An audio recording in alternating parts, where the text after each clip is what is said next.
Thanks, Mo, for spending some time with our season ticket members here today. Absolutely.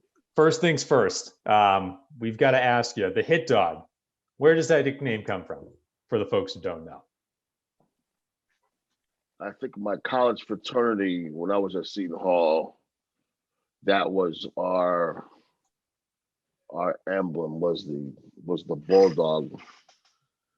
So that's how that whole hit dog name started. Was at Seton Hall from the Omega Psi Phi fraternity. So from Seton Hall, I want to go back to 1989. You get drafted by the Red Sox in the first round out of Seton Hall, obviously. And at that moment, Mo, what's going through your mind? You get the call saying that you're getting drafted by the Boston Red Sox in the first round. What was your initial thought about Boston and coming to start your major league career here? First, I was just happy to be drafted, but I think being drafted in Boston was really great because I had a lot of family members coming out of the Roxbury, Mass area. I had been going to Cape Cod every summer my entire existence. So I had been going, I had been going. I'm on Whaley Street in Roxbury, with 40 or so family members every Thanksgiving since, that's how we were raised. So between that, knowing that I'm going to be playing, there's a AA team in Britain, Connecticut, which is close to my house. I'm in the Rhode Island area. From there, if I make it to AAA, and then as a kid, my cousin and I, Mike living in, he was living out of Brockton. We'd be going, riding our bikes by Fenway Park, looking up at the lights, and I, he reminded me saying, I said to him one day I'm going to play in that stadium, and for it to be my home stadium at the time was just outstanding. So there's just been a lot of great ties all the way from from Connecticut to Rhode Island to Massachusetts by putting on the Sox uniform. So you obviously knew, growing up and being around this area, just how passionate and how different this fan base was. And, as you came up through the system, obviously you played in Pawtucket at McCoy Stadium. And then, of course, when you get to the big leagues and you do fulfill that dream of playing at Fenway Park, was I don't want to say pressure, but the intensity and the passion of the fan base, was that something that you thrived off? Because clearly you excelled playing here in the region that you grew up. Actually, I didn't know, to be honest with you, which is kind of crazy. I'm from Norwalk, Connecticut, which is basically southern New England. So we were picking up Mets, Yankees. I went to school in Connecticut. You have New Englanders, and they talk to you about Boston, and you knew of Jim Rice and other places, but I don't think anybody is prepared for the intensity of the fan base. And at that time, we hadn't won anything in so long. It was getting to be very, very tough. A very, very tough place to play due to the fact that there wasn't much success. And I think in the 90s, it was like culminating almost on 90 to 100 years of pain. It was tough. But I always looked at it like, I wanted to be one of the first to try to make it happen. So I kind of enjoyed the necessarily enjoyed, but understood what it was. You're going to come to this ballpark, you're going to play hard, and you're going to do your job. And if you don't do your job, you're going to hear about it. And I think for me, that made me a better player, no doubt. I want to go back to 1995. Obviously, very special season for you with winning the American League MVP. Was there a moment during that season for you where you realized, okay, I'm in a groove, like things are really clicking for me right now? Is there a specific moment that you remember like that, Mo, or was that just something as the year went along and you started putting up numbers that you thought, I'm putting together a pretty special season here? I remember my buddy Robert Clemens came up to me with about a month to go in the season. He goes, "You're in this MVP race, and I'm not even thinking about that. Like, I don't even, I'm not even looking up above my helmet every day. We're going from last to first. The year before we were in last place. We get Kevin Kennedy and his coaching staff. Jose Canseco comes in, just a bunch of tough-minded individuals, which is what you need to win anything in Boston. And all of a sudden looked up and we're in first place. And I think I was just going for it at the time. And then Roger was like, "Man, you're in the MVP race." And I'm like, "I don't even know what you're talking about, bro. I'm just trying to put up these numbers." And then it happened. And I was like, wow, it was very much unexpected. Um, I was just happy for the team. I thought, I had some of my greatest 95, 96 with some very good years for me in the uniform. Um, I just thought it was a great time. But at that time I wasn't thinking about it much. It kind of hit me in the end. So you secure MVP, you play a few more years for the Red Sox, and then you spend 2 seasons in Anaheim, and then you finish your career playing for the New York Mets, a team that, as you said earlier, that was on TV a lot growing up for you down in Connecticut. How different were those places now that you had played a long time for the Red Sox, so you had gained an understanding? How different were those places, Anaheim and New York, from playing for the Red Sox? I just think that we athletes always need to be careful of what we wish for and realize, even in my case, um, I left the Red Sox basically because of one man, um, and all the other stuff was fine with me. Um, but I made a choice to go in a different direction, and I think I didn't realize how good I had it and how good I was and how I mastered handling the batter's box at Fenway Park and driving the ball over the Green Monster anytime I wanted. Um, I can do things in that batter's box just because I knew it so well. Um, and you can never get that back. You can never get certain things back when you played a long time and you've made some, you've established some roots, some footholds. Just the normalcy of going to Fenway Park, driving to the stadium. Those little things are things that you just couldn't recounter. And then the example is, I go to Anaheim, I'm playing the Indians. Somebody hits a foul ball over the first base dugout. This foul ball is 40 rows back. I'm running like it's right next to me. I I fall. I land in the dugout. I'm in a terrible position with my knee and ankle. And 5 years later, I'm out of the game because I can't use my backside anymore. And that's what I mean.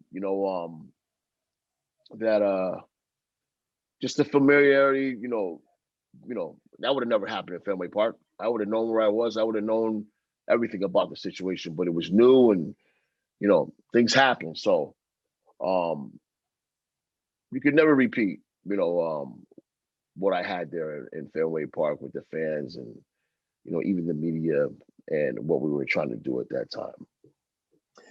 Want to ask you about another Red Sox slugger who dominated the left-hand batter's box and hit a number of home runs of his own over the Green Monster, and David Ortiz. Obviously, the news coming out earlier this week of him being elected to the Hall of Fame on the first ballot. Just your thoughts on Big Papi and the news this week and what he was able to do. I think it's tremendous. We're always talking about these other things that really don't matter, but I just think it's great. The guy came to Boston, really turned his career around. Um, Probably the best clutch hitter in playoff and World Series history. He brought 3 world championships to the ball club. Um, his name's up in lights forever, and it should be. And it's a great thing, and it's great, honor for the Sox, for Fenway Park, for Boston, for everybody involved with the organization to see him there. So we're very happy for him. Well, you've stayed connected to baseball since retiring with the Vaughn Sports Academy. Obviously, that's something that's very near and dear to you. What made you want to start that, and why did you want to get involved with the coaching, the mentoring side of the sport? Well, my son started playing the game 4 or 5 years old, which brought me back to the game.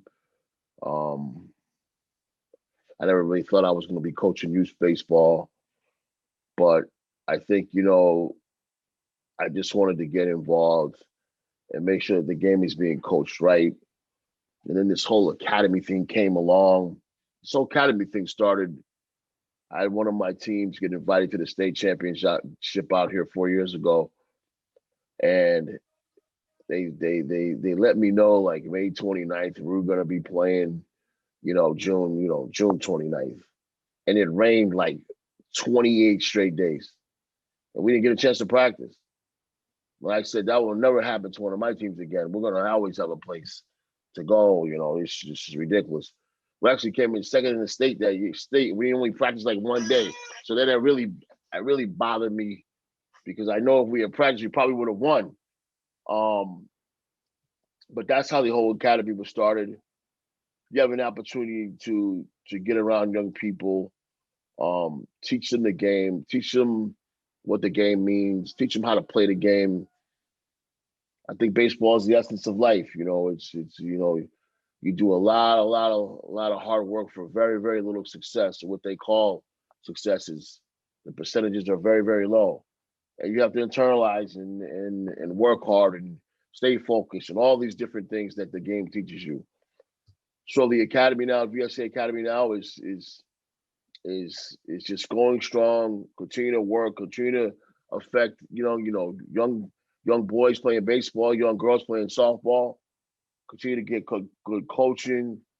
I'm even coming out with an online hitting model now for youth sports because, and I just say this with all due respect, there's just a lot of garbage out there on the internet. And anybody out here listening and watching, if you have a young child, please be careful what you see and what you do and what you follow on the internet. And hopefully, you get to some real people and real coaching that's gonna coach things the right way because it's a tough enough game without people teaching it wrong. So that's really the basis of how the academy is started, why it started. What I'm trying to do is just teach the game and teach it the right way, and give people an opportunity to get better. Outstanding. Well, it looks like we have some questions from our season ticket members here in the chat that we can go through here with you, Mo. We'll start with the top. And Paul asking about the PawSox Hall of Fame induction. I think that was about 5 years ago now. Obviously, you had spent a couple of years playing in Pawtucket for the PawSox, Mo. What can you tell us about being inducted into the PawSox Hall of Fame? I just think it was great. I wasn't in Pawtucket a long time, but we had a really good time when I was there. Uh, People hanging those cards down, at McCoy Stadium, at the time Ben Mondor, a really first class organization, to play AAA, was playing in Pawtucket, and I think just making that connection. My parents coming to the game every day, every homestand, just the all around, just being involved in all the guys, Ben Wallace and all the guys over there. It was just a great situation. So to be inducted, it was great, and to be inducted with Joe Morgan, who gave me my first opportunity to play in the big leagues, was even better. So I will always remember that, and I'm happy to be in that type of history. Another question here we have from Chris is, what changes do you think baseball should make, if any, to make games shorter and attract a younger fan base? Listen, you got to love baseball, to watch and understand the game. It's not a game you can like. It's not a game you can watch casually. You got to love the game. I think one thing we need to do is understand where analytics is and where its place is in the game. And it is a place, but it can't be the game. There's a place for it. We can use it, but it can't be the end all be all. I also think, and I don't know. And then I was looking back, because I showed some of my sons some hitting videos, and they were shifting. I think they were shifting on me even at the end of my career. But this shift has caused a lot of left-handed hitters to take the approach of, well, either I'm going to hit it over them or I'm going to strike out.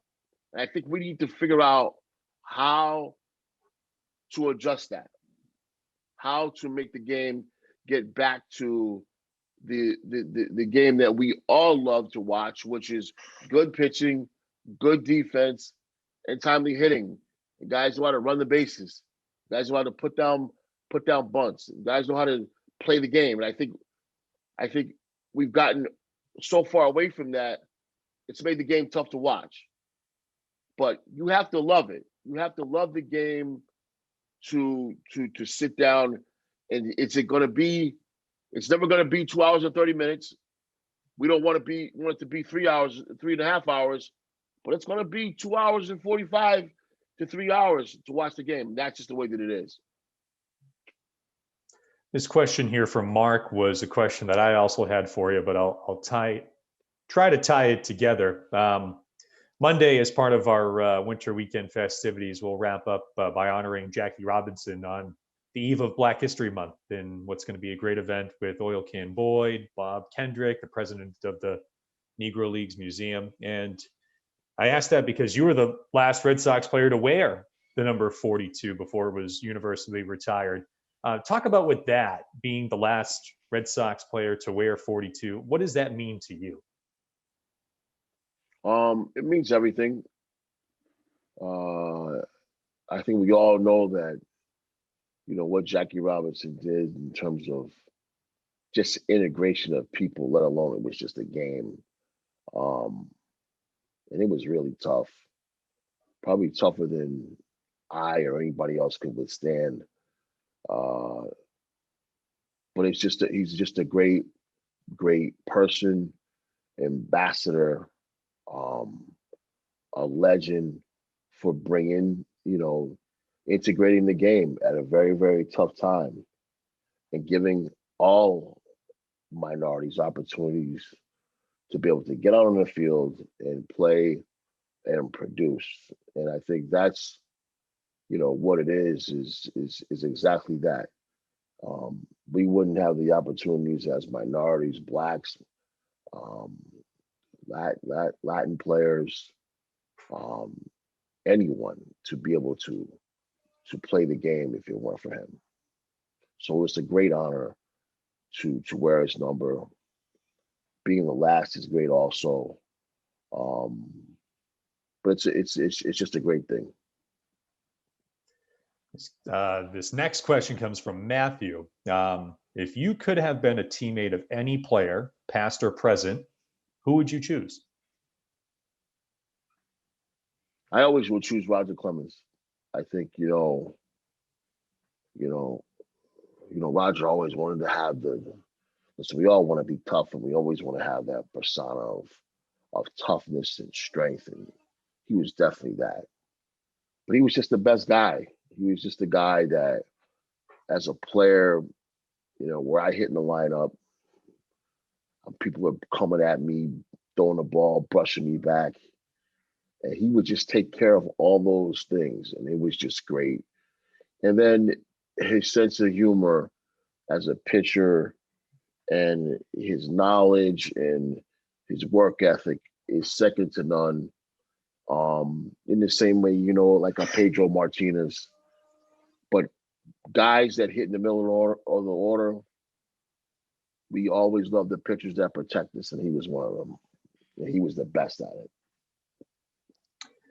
Looks like we have a couple of more questions. Ryan asks, which pitcher gave you the most trouble at the plate and had your number? There probably weren't many, but was there a guy that sticks out to you as being, tougher than most during your career?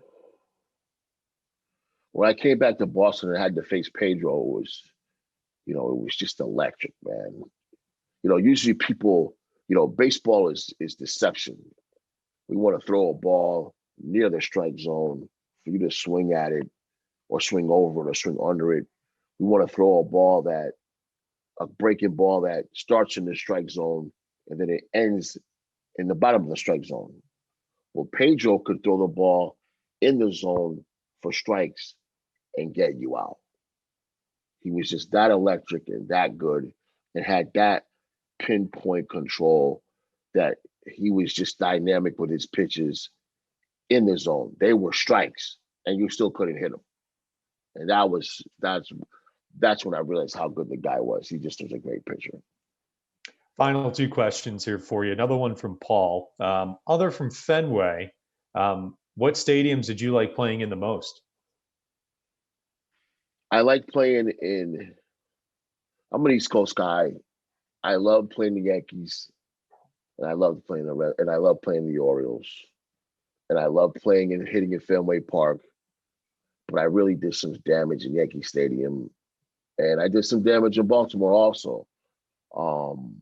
But I think it was all because, my father's from Maryland. From Baltimore, Maryland. I'm right down there. 30 minutes out of Southern New England and Norwalk. I went to school at Seton Hall, so I had to have my game tight when I came to Yankee Stadium because there was a lot of people watching. Outstanding. And the last one that I think is the most fitting one for this group here on this Zoom, Kip asks, have you seen Polar Park yet in person? And if not, when can we expect you to make your first visit? You know what? I was just looking at the preview and they were talking about the tickets. It's nice over there. Looks really good. Maybe I can get up there once this whole thing breaks out. Don't understand. I'm gonna be there. I gotta make an appearance. I know it. Been caught down here in Florida with this pandemic, traveling, and my parents, and trying to stay clear. But as soon as everything breaks, you will see me in Worcester, and I look forward to it. Well, I think that's a perfect way to end it. We'll wrap it there. Red Sox Hall of Famer, American League MVP, and three-time All-Star, Mo Vaughn. Thanks for hanging out with our season ticket members, Mo. We appreciate it. Great stuff. Thanks, guys. Thanks a lot. We'll get through this this strike and how these things go, and hopefully we'll be back on the field soon. See you later. All right. Anthony, Caroline, back to you guys. Thanks so much, Mo. That was awesome. Okay. That was some great insight. Okay. But thank you all. Thank you all for joining us for this session. Good to see some familiar faces. And we're 2.5 months from opening day, if you can believe it. So we'll see you all soon.